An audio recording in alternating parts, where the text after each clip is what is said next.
بسم الله الرحمن الرحيم الحمد لله إن الحمد لله نحمده ونستعينه ونستهديه ونستغفره ونؤمن به ونتوكل عليه ونعوذ بالله من شرور أنفسنا ومن سيئات أعمالنا من يهده الله فلا مضل له ومن يضلله فلا هادي له وأشهد أن لا إله إلا الله وحده لا شريك له وأشهد أن سيدنا ونبينا وحبيبنا وعظيمنا وشيخنا وإمامنا وقائدنا وقرة أعيننا محمد صلى الله عليه وعلى آله الطيبين الطاهرين وعلى أصحابه أجمعين ومن تبعهم بإحسان إلى يوم الدين ثم أقول أما بعد. Brothers and sisters in Islam, Assalamu alaikum wa rahmatullahi ta'ala wa barakatuh, and welcome once again to our weekly Friday reminder. I begin by praising Allah subhanahu wa ta'ala, the Lord of the universe, the sustainer, the maintainer, the all-knowing, the all-hearing, the all-powerful.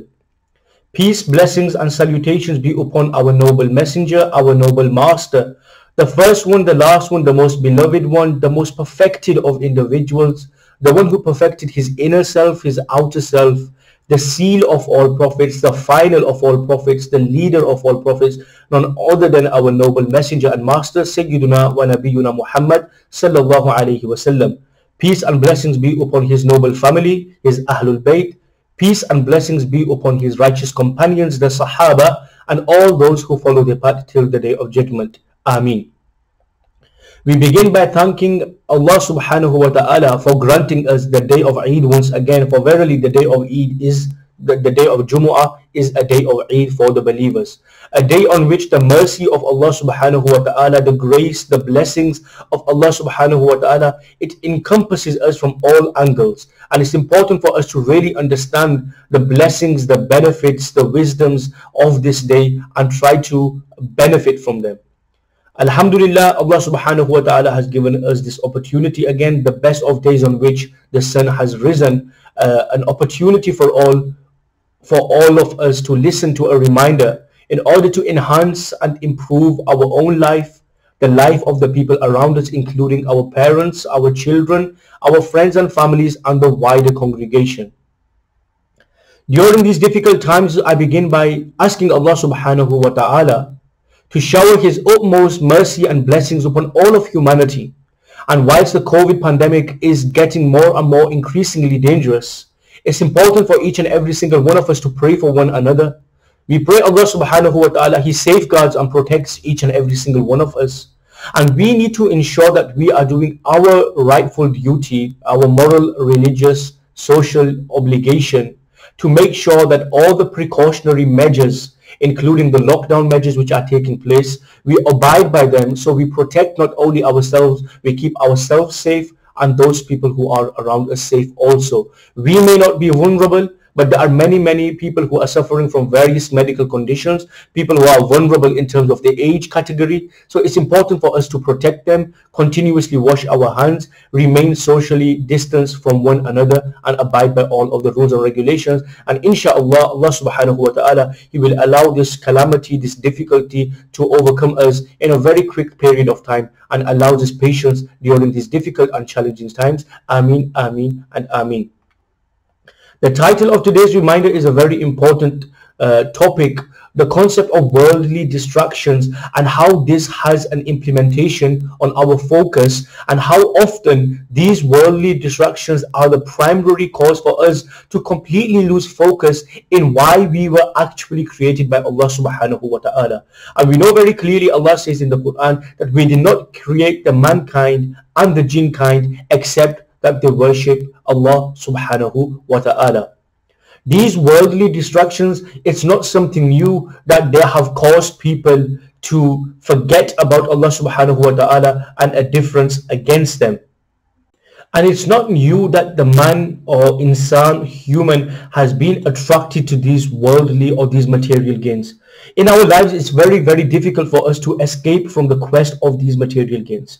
So it's important for us, though, yes, it's difficult for us to escape from the quest of these material gains, but it's important for us to sit down and really reflect what's our view on these material gains and how should we encompass them, how should we what should our mindset be in regards to these things? For example, how do we view money? How do we view wealth? The comforts of our life.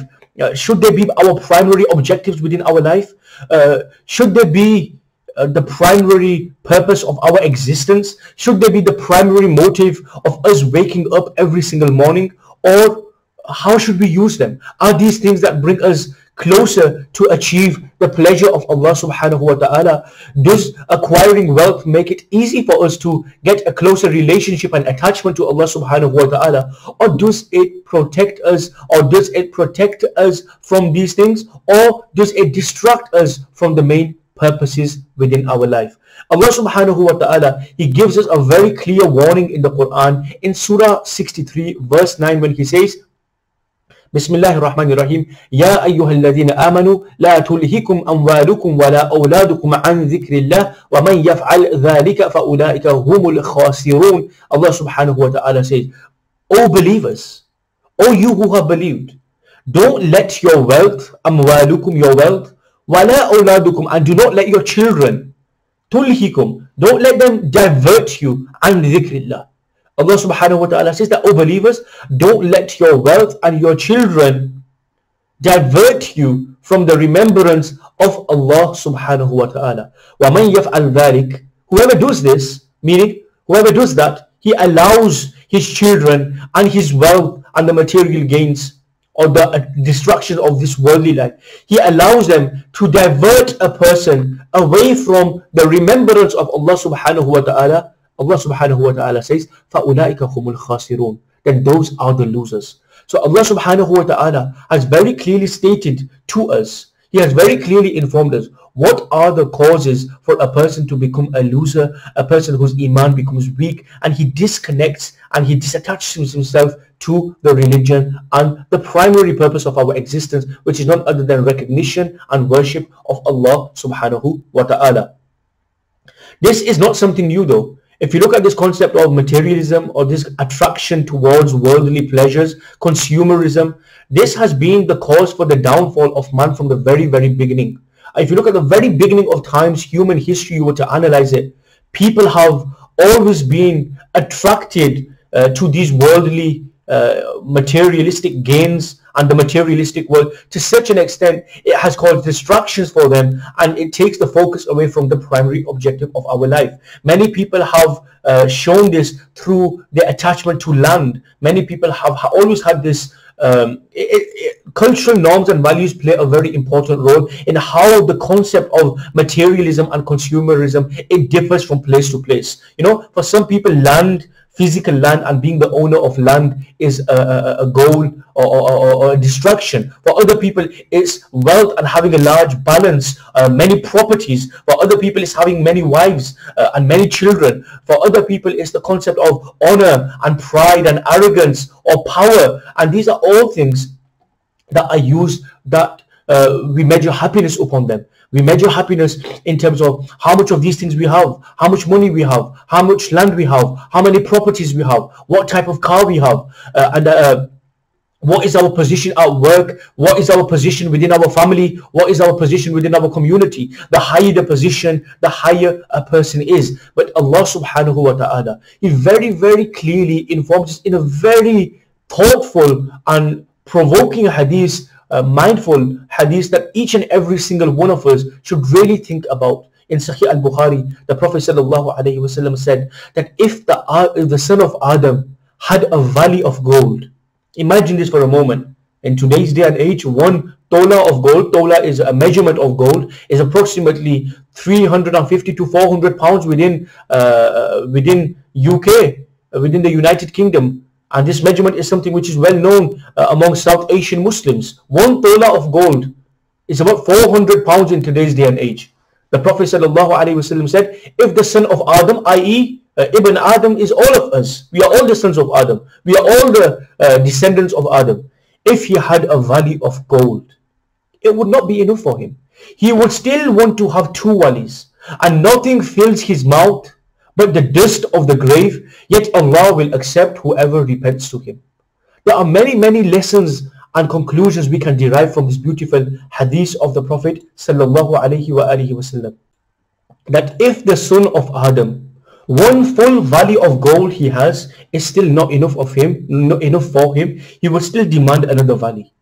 And there's nothing that can fill the mouth. Filling the mouth here is meaning the appetite or the wish or the desire of a person. There's nothing that can completely satisfy a person, fill his mouth, except the dust of the grave. Meaning within his life he will want more, more and more. Yet Allah will accept whoever repents to him. Allah subhanahu wa ta'ala is At-Tawwab and Ar-Rahim. He's the forgiver, He's the merciful, He's the one who accepts the repentance of those who repent. So my brothers and sisters, what we learn from here is having a good lifestyle, having a good house, having a good car, having a good status within society, these are not things we frown upon. They are not things which we say to people that you shouldn't have this urge and a desire to accumulate these things within your life. But rather, the teaching is when it comes to a state that becomes a primary motive and objective within your life, and it causes distractions, and it takes the primary away, it takes you away from the primary focus on life,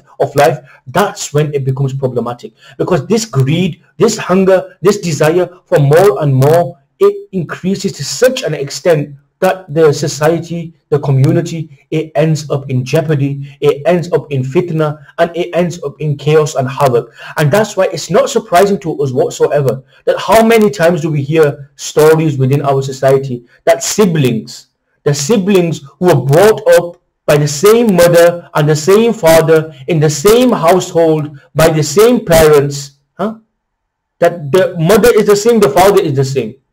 The milk of the mother they drank was the same, and the cloth which they were born with is from the same father as well. But despite that, how many times do we see siblings are fighting over inheritance? And how many matches do we see this fighting over inheritance and the materialistic worldly gains? It reached the stage of accusations towards one another. It reached the stage of breaking ties with one another. And the anger, the animosity, the hatred which increases within to the hearts of one another comes to such an extent that they will start fighting with one another. They will break ties with one another. They will take one another, brothers, full brothers from the same mother and father.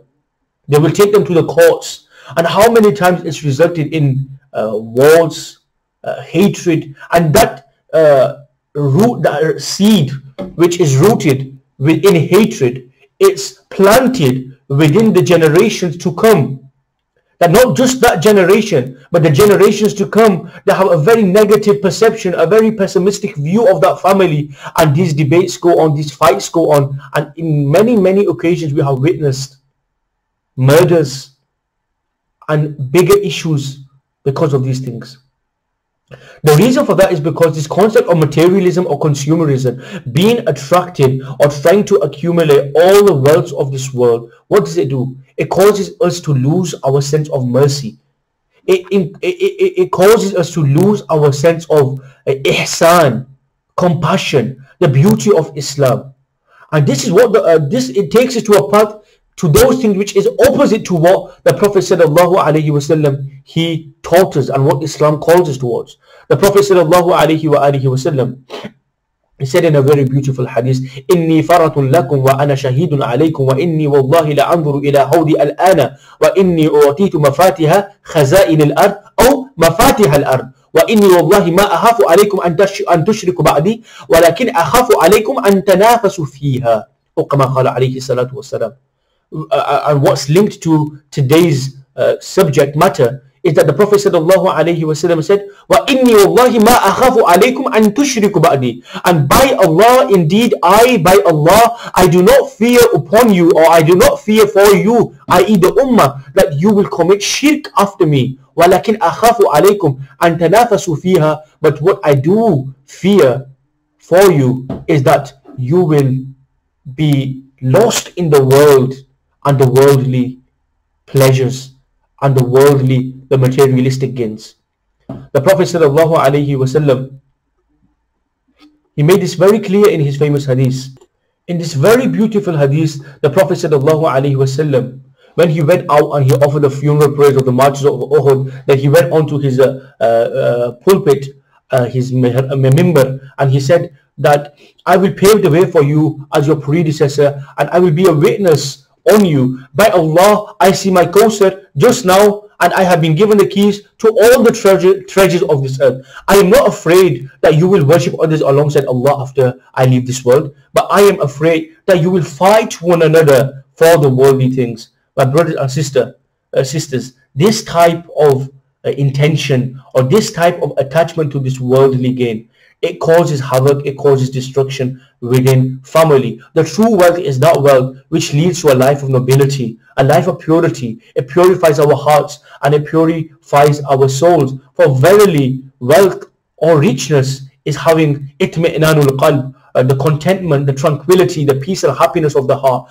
And poverty is the one who has greed within his heart. So each and every single one of us, those who have been given sustenance and wealth, we should also be saying, MashaAllah, wa la hawla wa la quwwata illa billah. We should increase in our charity and assist those people who are weak and are in need of our help. And remember that a gentle heart is a heart that finds joy in helping others and is sensitive towards others' hardships and plight. They don't live in this very individual mindset that it's about me and myself only, but rather they are those people who come to the benefit of the masses, and the greater good is in not only benefiting you, yourself, and the people around you, as in your nuclear family, but the wider community and helping them. So my brothers and sisters, it's important for us to try and understand what is the primary objective of this life and reflect that within our actions, and try to remember Allah subhanahu wa ta'ala as much as we can, and do not allow these things to pollute our minds,